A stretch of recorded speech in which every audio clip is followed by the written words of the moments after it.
Com certeza você sabe quem Charlie Chaplin é. Mas você sabia que o corpo dele foi roubado, virou notícia mundial, e essa história é digna de um filme de comédia? Eu li o livro Bizarre True Crime Volume 1, que faz uma coletânea de 20 crimes bizarros que aconteceram em diversos momentos da humanidade. E nele, encontrei essa história absurda. Além do livro, vou usar como fonte outras pesquisas que fiz. E também um episódio do meu podcast favorito, que eu aconselho muito que vocês também escutem. Primeiro, um pouco de contexto sobre quem foi Charlie Chaplin.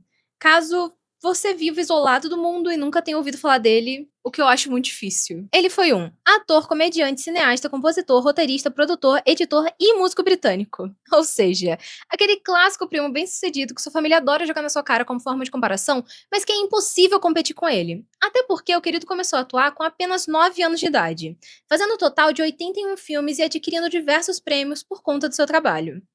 Então, desiste. Seu personagem de maior sucesso foi Carlitos, que é aquela imagem clássica que vem à mente sempre que pensamos nele. E, inclusive, a última vez que ele interpretou esse personagem foi no filme O Grande Ditador, que é uma história à parte, com várias teorias, acontecimentos e rumores. Chaplin foi casado 4 vezes e teve 11 filhos no total. E sua vida pessoal também é uma história à parte, com diversas polêmicas e boatos. Mas não vamos falar disso hoje. O que é importante para entender essa história é que sua quarta e última esposa se chamava Una O'Neill. Eles ficaram juntos por 16 anos e aparentemente tiveram um relacionamento muito feliz. Só um pequeno detalhe que eu preciso comentar. Na época do casamento, Una tinha 18 anos e ele 53, sendo apenas 6 meses mais velho que o pai dela. Mas é tudo que eu vou falar sobre isso. De toda forma, eles moravam nos Estados Unidos até que em 1952, Chaplin foi expulso do país sendo acusado de ser comunista, o que ele sempre negou. Mas com toda a burocracia para permanecer ali, ele pensou que simplesmente não precisava daquilo, o que era verdade. Então pegou sua família e se mudou para a Suíça, onde permaneceu até o fim da sua vida. Charlie Chaplin faleceu no dia 25 de dezembro de 1977, devido a um derrame cerebral, e foi sepultado 2 dias depois. E é aqui que a nossa história de fato começa. Mas é claro que com a morte de um ícone do cinema, a mídia iria à loucura, com reportagens ao redor do mundo falando sobre suas conquistas, histórias, família e a suposta herança de Una. Tudo isso chegou até os ouvidos de um jovem refugiado político e mecânico de 24 anos chamado Roman Vardas, que estava ali enfrentando umas dificuldades financeiras. Então resolveu montar um plano genial para resolver seus problemas. E ele literalmente disse isso: "Decidi esconder o cadáver de Chaplin e resolver meus problemas." Claro que desgraça boa é desgraça compartilhada. Então ele decidiu envolver seu amigo Ganstacho Ganev, que também era um refugiado político e estava com dificuldades para conseguir um emprego. Eu entendo brincar com planos malucos pros seus amigos. Eu mesma falo umas 5 vezes por semana que vou virar uma super vilã e mas amigos de verdade não apoiam suas loucuras, que podem virar um crime. É nessas horas que você pega na mão do querido e fala: vamos dar uma acalmada? Respirar 5 minutinhos, fazer uma pipoca, assistir uma comédia duvidosa, um filme do Adam Sandler. Sim, ninguém em sã consciência participaria de uma coisa dessa. Mas com um pouco de bebida envolvida, não bebam, crianças. Depois de muitos copos, Roman conseguiu convencer Ganev a participar da sua ideia genial. Então eles passaram os próximos meses planejando como fariam isso funcionar. O plano era muito simples: simular o roubo do caixão de Chaplin e pedir um resgate para Una. Eles iriam invadir o cemitério, retirar o caixão, cavar mais fundo e recolocar o caixão no mesmo buraco, com mais terra por cima para apenas parecer que tinha sido roubado. O caixão permaneceria no mesmo lugar o tempo todo. Então, de acordo com a lógica de Roman, eles não poderiam ser acusados de roubo. Enfim, no dia 1º de março de 1978, eles colocaram o plano em ação. Mas as coisas não seguiram exatamente como planejado. Como eu acho que era óbvio. Assim que eles começaram a cavar, tudo deu errado. Era inverno na Europa e estava chovendo. Ou seja, a terra estava úmida e dura.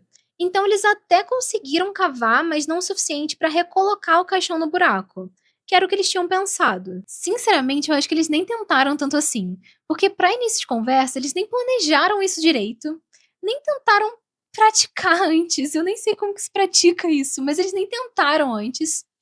E dava pra cavar, só ia causar muito, muito mais esforço, porque a terra estava muito mais pesada que o normal. No fim, eles acabaram tendo que fazer o que não queriam: colocar o caixão no carro e achar outro lugar para esconder, que acabou sendo uma plantação de milho aleatória. Então agora chegamos à parte 2 do plano: esperar o sumiço virar notícia e começar a chantagem financeira para o resgate.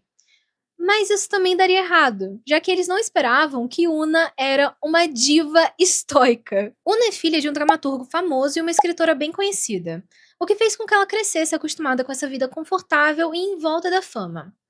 Ou seja, esse mundo de holofotes e gente maluca não era novidade para ela. Tirando que ela sempre foi descrita como uma pessoa discreta e simples. Então, no dia seguinte, quando a polícia avisou sobre o roubo, ela achou tudo aquilo ridículo e ignorou o problema. Simples assim. Eu acho que temos muito a aprender com Una. Roman então começou a ligar para a família fingindo ser outra pessoa e exigindo um resgate de US$ 600 mil, o que seria equivalente a 3 milhões de dólares hoje em dia ou 16 milhões de reais. Mas ela nem sequer respondeu. Apenas desligou o telefone e se recusou a pagar a quantia exigida. Com o passar dos dias, o roubo virou notícia mundial, mas a família não fez nenhuma declaração sobre o assunto. Então, as teorias correram soltas, da absurda para mais absurda ainda.